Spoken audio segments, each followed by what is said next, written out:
There are so many lasting images from the January 6th insurrection. One that is particularly chilling is this noose erected outside the Capitol by rioters. And then, of course, there were these chants.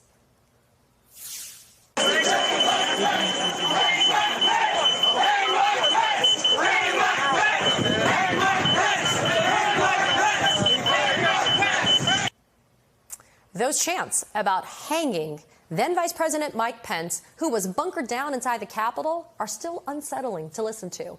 The mob was angry because Mike Pence refused to stop the lawful count of Electoral College votes. And while much of the country watched in horror, one man in the White House reportedly liked what he heard.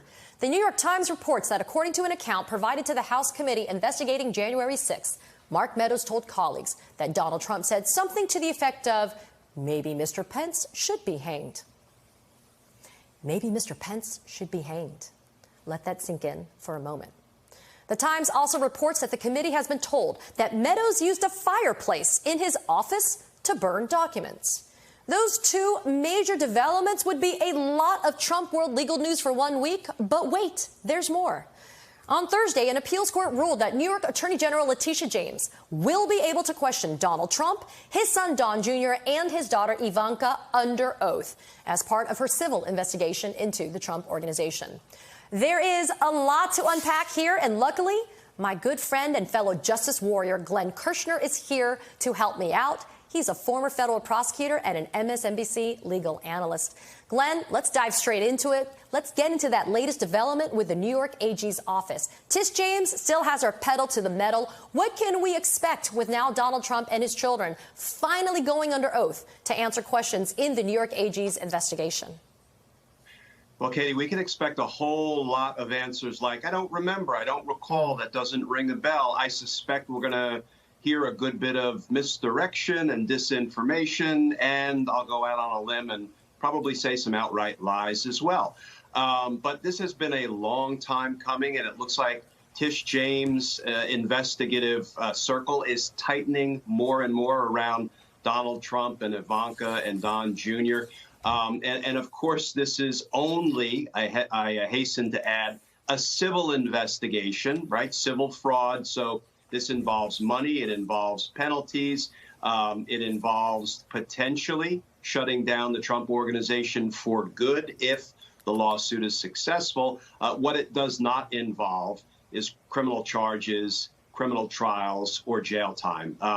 That is something that looks like it has at best been put on the back burner because the district attorney for Manhattan has decided not to pursue criminal charges, at least at the moment, against Donald Trump. But, you know, at least we can be heartened that Tish James is full steam ahead trying to hold Trump and company accountable. Yeah, Glenn, I get it. It may be civil and not criminal, but you would agree with me. It's still sworn testimony that could be used as a prior inconsistent statement in something else. It could be used to perhaps impeach these people later on, so there's still going to be some value to it, right? Katie, sworn statements, sworn testimony by any witness or potential target of an investigation are gold to prosecutors. And frankly, that's why the 1,000+ transcripts that have been developed by the January 6th Select Committee are going to end up being so important to the Department of Justice as DOJ moves forward in its investigations.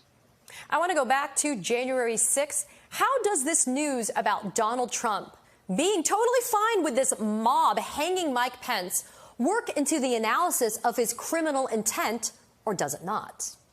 Boy, Katie, let's hope that this story is not a one and done. We often feel like we're drowning in a tsunami of stories about Donald Trump's crimes and corruption, but it knocks the constitutional wind out of us when we hear that a president of the United States said first he was angry. He was complaining that Vice President Mike Pence was being whisked away to safety. That's going to come back to be a really important statement because we know that one of the features of the corrupt scheme that Donald Trump, John Eastman, and others tried to put in place was delaying the certification of Joe Biden's win as long as possible on January 6th in hope of throwing this issue to the states.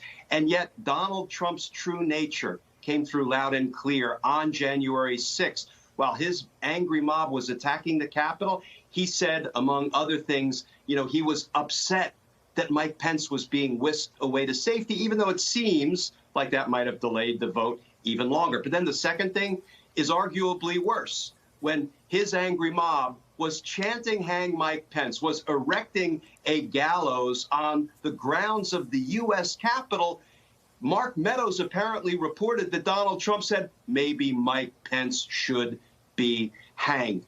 This prompted me to take the position, Katie, that Trump equals treason. When you look at the definition of treason in the big ugly blue book of federal laws, the U.S. Criminal Code, it's very succinct.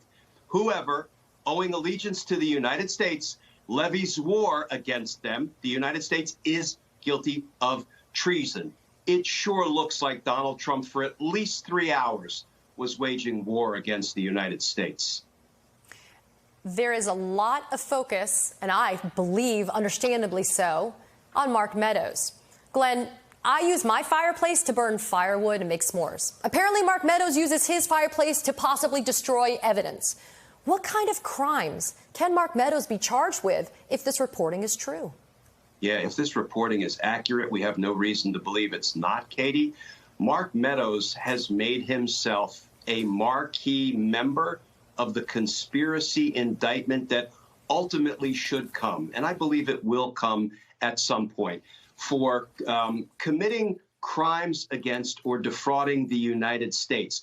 When you engage in this kind of conduct and your goal, your intent, your purpose is to stop a certification of the results of a presidential election, to corruptly alter the outcome of a U.S. election, you have committed the crime of conspiracy to commit fraud against the United States, which is precisely one of the charges that Bob Mueller indicted against the Russian Internet Research Agency when it tried to corruptly interfere in our elections. So Mark Meadows, again, if this reporting is accurate, he has probably bought himself a spot on an indictment to commit crimes against the United States.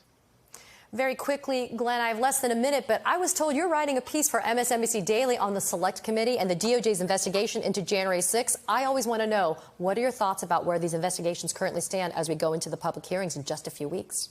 Yeah, so Katie, I was a career federal prosecutor, so I look at what's going on with curiosity.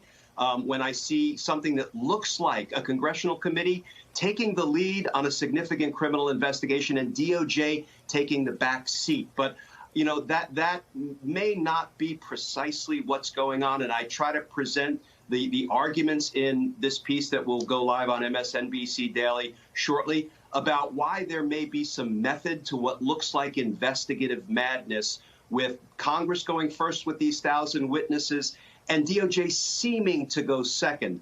I think there are actually some important benefits to the way this is playing out. But to be sure, there are some detriments as well, and I try to lay all those out. Well, Glenn Kirschner, we are going to look for that piece online. I need you to always connect the dots for us, and we work together because justice matters. Thank you always for being here, Glenn. Thank you, Katie.